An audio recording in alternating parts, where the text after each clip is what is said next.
여러분 안녕하세요. 구무정입니다. 오늘은 여러분들 지난 시간에 천간합을 했죠? 그 천간합을 제가 해준 이유가 뭡니까?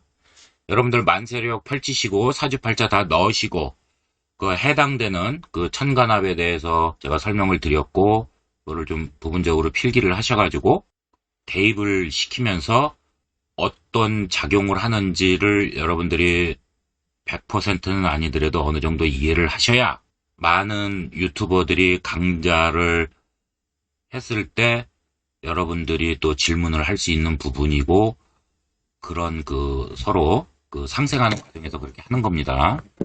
분량이 천간함만 30분 찍다 보니까 이게 원래 유튜브에서 그렇게 오래 해버리면 여러분들 그 전반적으로 공부 열심히 하시는 분들은 이제 막 꾸준히 그렇게 보시지만 대부분들이 제가 강의를 해보면 이제 30분, 40분 넘어가 버리면 이제 집중이 잘 안 되고 그래서 제가 일부러 끊었습니다. 왜냐면 이 지지압만 하더라도 분량이 좀 되거든요. 자, 보겠습니다. 이 지지압 제가 설명하는 거 요것만 여러분들 어느 정도 이해하셔도 다른 데 가서 지지압 이런 거 보실 필요 없으세요. 혼란만 주십니다. 지지합을 먼저 보겠습니다. 먼저 지지합의 종류, 특징을 보겠습니다. 합은 좋은 쪽으로 보면 상생하는 거죠.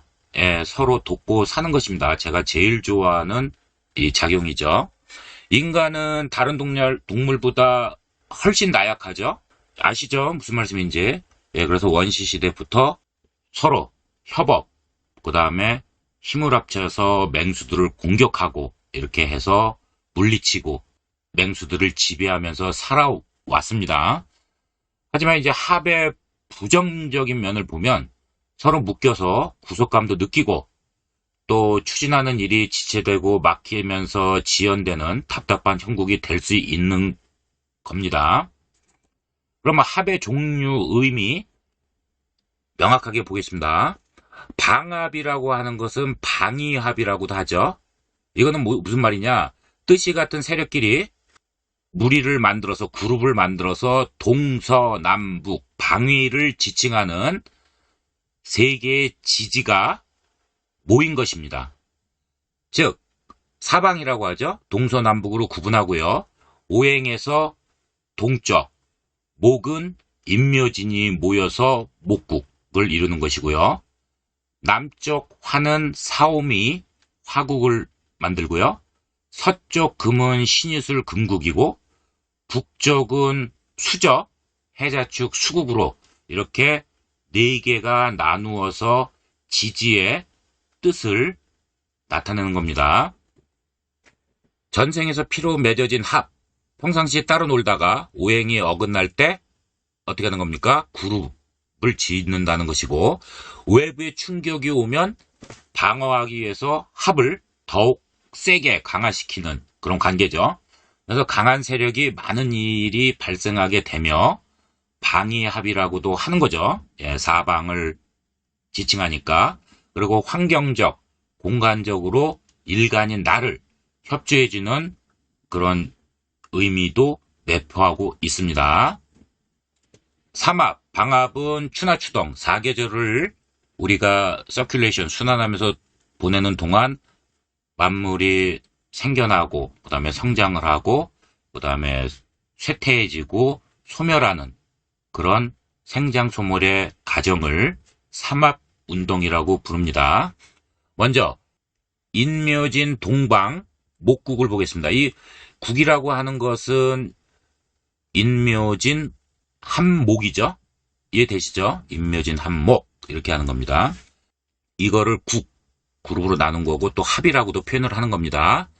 자, 이거는 장생의 의미를 가지고 있죠. 태어나는 것입니다. 오행 중 유일하게 생명체를 지닌 것은 목이죠. 그래서 종족번식을 해서 영구히 탄생을 하면서 종족번식을 하고 영구히 보존을 하는 겁니다. 종족을요.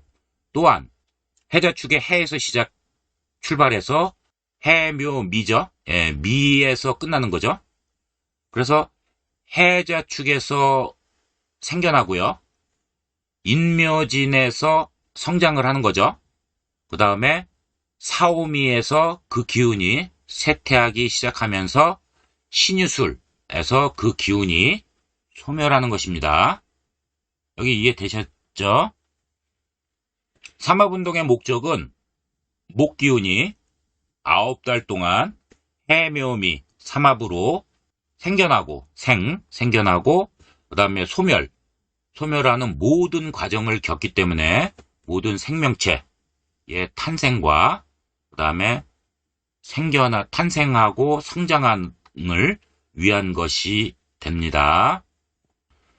사오미는 남방을 가리키죠. 남쪽. 그래서 사오미 화국이라고 하죠. 예, 그래서 이때 국은 이 그룹이죠. 그 다음에 이제 사오미가 합을 해서 화를 내놓는 거죠. 자, 이때는 쇠퇴지죠. 쇠지입니다. 그래서 화기운이 강한 시기로요. 그죠? 사오미니까. 예, 화방이잖아요. 그래서 화기운이 강한 시기로 밝음을 지향하죠. 그 다음에 어둠을 매우 꺼리고 정신적인 내면 세계에 집중할 수 있는 시기입니다. 또한 사오미는 4월은 양력 5월이죠. 5월경 입하부터 6월 초 망정 전까지죠.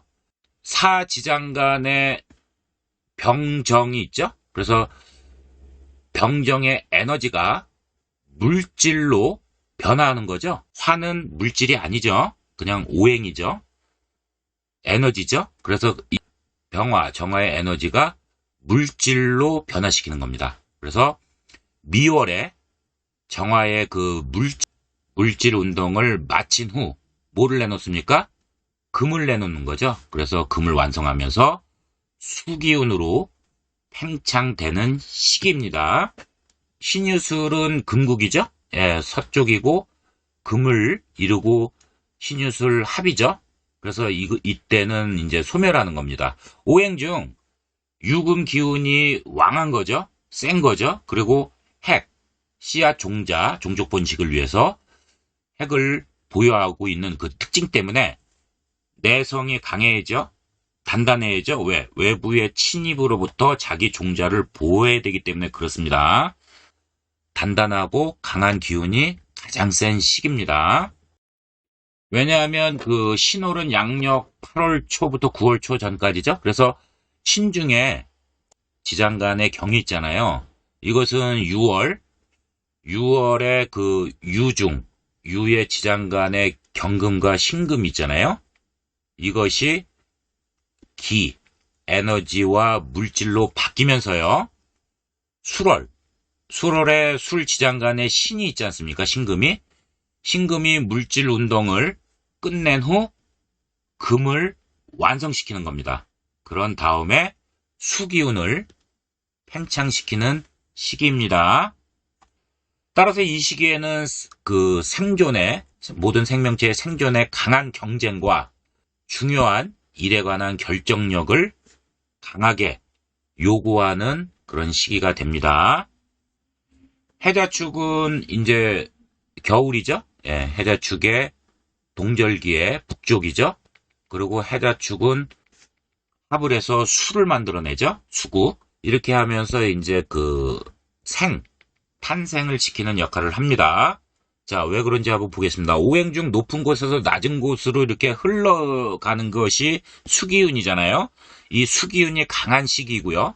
응축작용은 뭐라 그랬습니까? 응축작용에 집중 안 되는 것은 이 수기운이 강한데 응축이 됐다. 그러면 물질이 응축이 되고 액체가 응축이 되는 건 쉽게 얘기하면 물은 얼음이죠. 그런 그 얼음으로 집중하는 그런 시기가 됩니다. 그래서 이때는 이제 수기운이 강해지죠. 그래서 연구, 개발, 그 다음에 비밀, 어둡죠, 수는. 그리고 이런 데 관여하는 유리한 그런 시기가 되는 것입니다. 해자축월은 양력 11월 초부터 2월 초까지죠. 그래서 해 지장간에 임수가 있잖아요. 그죠? 그래서 임수가 생겨나서 자월, 해자축의 이제 그 겨울의 절정기죠. 왕지, 양력 12월 초죠. 그래서 이 자월의 자지장간에 임수개수가 있잖아요. 이 수기운이 왕한 거죠. 이 수기운과 물질이 바뀌면서 해자축월, 양력 1월 초경이죠. 그래서 축지장 간의 개수가 있잖아요. 이 개수가 수기운으로 목을 키우는 그런 시기가 되고, 인월, 입춘이죠. 양력 2월에 그때 땅을 뚫고 모든 생명체가 탄생을 해서 올라오는 거죠. 이해되시죠? 지지삼합을 보겠습니다. 지지의 합은 세 글자로 만들어지죠. 각각 다른 오행입니다. 각각 다른 오행 세 글자가 합체가 되는 거죠. 그래서 각각 세 글자 중 가운데 글자는 왕지죠. 예, 왕한기운의 오행이 먼저 표출이 돼서 제일 강력하기 때문에 그 기운, 성질이 겉으로 드러나는 것입니다. 따라서 지지삼합은 계절의 왕지인 자오묘이죠. 해자축의 자, 사오미의 오, 임묘진의 묘, 신유술의 유, 그죠? 이거를 중심으로 작용을 하죠. 그래서 생지, 해자축 하면은 해가 생지죠. 자 하면은 겨울에 자 하면은 자가 왕지가 되고 축토가 묘지가 되는 거죠. 묘고지. 이런 식으로 각각 하나의 기운으로 세력이 만들어지면서 작용을 하는 겁니다. 지지에서 그 이 생지, 이거는 시작 출발을 말하는 거죠. 이 장생이라고 합니다. 왕성한 성장을 한다는 뜻으로 만약에 장생이 없으면 어떻습니까?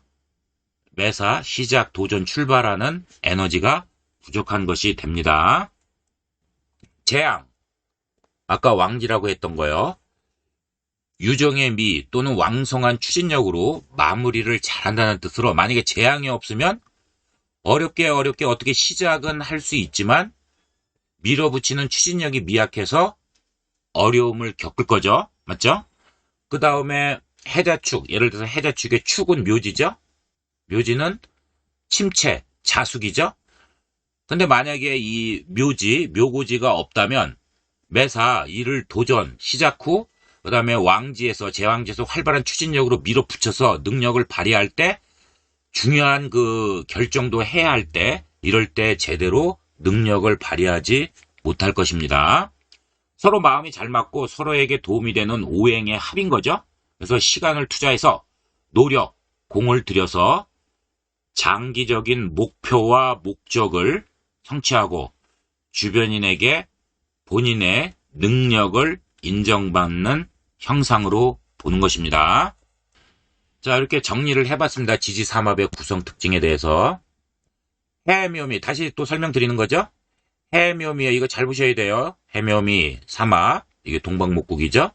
해묘미, 목이죠. 해묘미, 삼합의 목입니다. 인호술은 삼합을 해서 남방의 화국을 만들고요.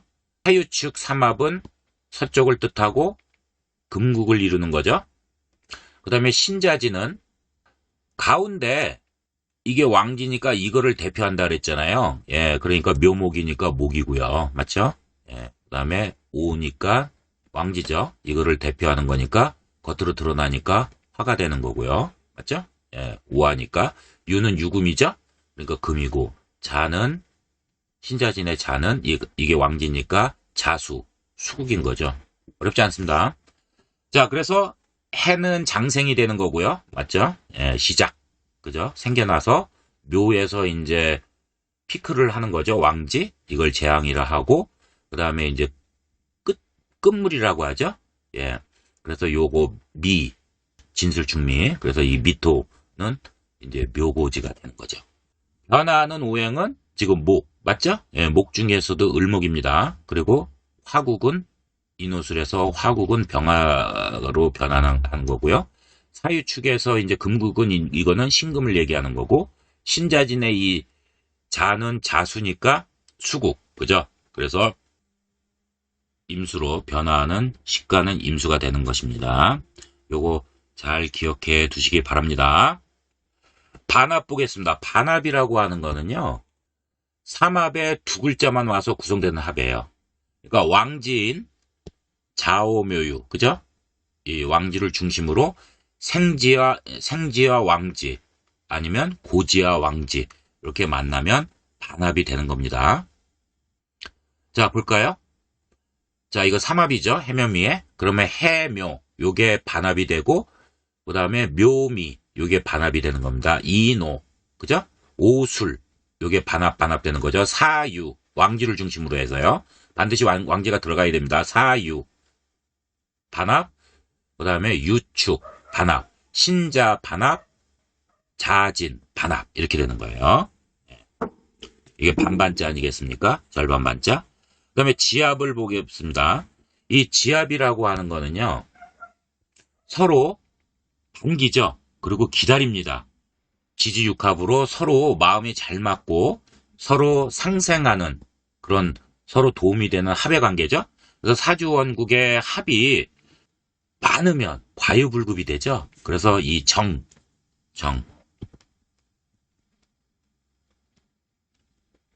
이 정 때문에 여러분들 정이 많으면 어떻습니까? 이 사람 사정도 들어주고 저 사람 사정도 들어주다 보면 결단력, 추진력이 약할 수밖에 없잖아요. 그리고 이 성공할 수 있는 기회도 자주 놓치죠. 냉정할 땐 냉정하고 밀어붙여야 성공을 할 수가 있는 겁니다. 예, 정에 많이 휘둘리는 사람치고 성공하는 사람들 많지 않죠. 이게 자연의 이치되는 겁니다. 자, 지압을 보겠습니다. 자, 이거 보십시오. 지압. 자축이 합토된 거죠? 자, 이거 겨울이잖아요. 겨울. 그죠? 예, 양력 12월 1월경. 자, 겨울에는 활동력, 움직임이 많이 둔화되죠. 이럴 때는 내실 실리를 강화시켜서 멘탈을 잘 잡고 그 다음에 냉정하게 목표, 목적을 정확히 설정해 두고 추진할 때는 냉정하게 추진해야 합니다. 그 다음에 오미는 이제 그 사오미의 오화죠. 오화하고 미토 합이죠. 그래서 오미 합파라고 하죠. 오미 합파 또는 토라고 합니다. 이거 잘 보십시오. 오미월은 양력 6월 7월이죠. 뜨겁고 강한 열기잖아요. 그래서 이때는 너무 뜨거우니까 의욕도 잃을 수 있죠. 스스로 잘 극복하고 본인을 잘 통제해야 합니다. 합이 됐다고 무조건 좋다 이렇게만 생각하시면 안 된다는 얘기입니다. 여러분들 지금 사주팔자에 합이 여기 최소한 1개 이상씩 들어갑니다. 이거를 정확히 이해하시고 계면형과 잘 대입을 해서 운세를 판단하는 데 도움을 드리려고 이렇게 강의를 하는 겁니다. 묘술합파, 그죠? 여러분들 사주팔자에 술토가 있으면 계면인의 묘가 돼서 합파가 되는 거죠? 맞죠? 예. 묘술월은 양력 3월, 묘월은요, 술월은 양력 10월경이죠? 그러니까 따뜻한 봄과 그 다음에 가을의 합이죠? 그래서 이때는 긍정 마인드로 잘 무장하고 일을 추진하면 결실 결과가 매우 좋은 작용을 합니다. 진유 합금을 보겠습니다. 진월은 양력 4월이죠. 예. 그 다음에 6월은 양력 9월경입니다. 봄 끝자락과 가을의 합이죠. 그래서 이때는 결실을 맺을 수 있는 좋은 작용을 합니다. 그리고 단 노력을 한다는, 당연히 노력을 한다는 조건이 붙죠. 예, 이건 기본입니다. 그렇지 않습니까? 지금 아무리 이거 잘 이해하셔야 돼요. 다 아시는 거지만 제가 한번 짚는 거예요. 예를 들면 감이 주렁주렁 아주 많이 열렸어요. 결실이. 내가 노력해서 따서 내 것으로 만들어야지 본인 뜻대로 성취를 하는 거죠. 그런데 거기에 그냥 누워서 감 떨어지기 기다리고 노력도 하나도 안 하면은 안 된다는 얘기입니다. 그 다음에 사신 합수입니다. 4월은 양력 5월이죠. 신월은요 양력 8월경입니다. 꽃이 피고 수정하는 계절의 합이죠. 맞죠? 예, 그래서 매사 이때 서두르면은 일을 망칩니다. 사신합이 된 사주들은 이거 잘 보셔야 됩니다. 추진력은 이때 추진력으로 밀어붙이다가 그 결과에 대해서 막 급하게 막 서두르고 빨리 보려고 이익, 수익 이런 걸 빨리 보려고 서두르면은 일을 크게 망칠 수 있다. 그래서 일을 진행할 때, 일이 진행될 때는 일단 이런 사주는 기다림이 우선입니다. 이 기다리지 못하고 매사 급하게 서두르면은 오히려 낭패를 볼 수 있는 그런 형국이 된다는 겁니다. 사주팔자에 인해합목이 된 사주들, 인하고 해가 놓이면 지지에 인해합목이 되는 거죠. 그래서 인월은 양력 2월이죠. 예, 입춘. 해월은 해자축에 11월에 겨울로 들어가는 계절이잖아요. 그죠? 그래서 인해 합이 된 거죠. 그래서 입춘 초봄의 합으로 이것도 급하고 서두르는 변화를 꾀하면 결과가 실패나 좌절로 이어가니까 노력한 후에 인내를 하고 기다리는 그런 습관이 생활화 되셔야 됩니다. 이해되셨죠? 네. 사주팔자에 인이나 해가 있는 분들은 무조건 이게 합이 됐구나 그래서 좋아하지 마시고, 아니면은 내가 해가 있는데 아니면 인이 있는데 나머지 글자가 운에서 들어왔을 때 합이 됐구나 그래서 내가 좋구나 이렇게 단순하게 보시지 말고, 좋지만 좋은 변화를 추구하기 위해서 급하게 서두르면 안 된다는 그런 조심성도 가지고 있어야 된다는 겁니다. 이걸 잘 이해하시기 바랍니다. 여러분 끝까지 시청해 주셔서 감사합니다.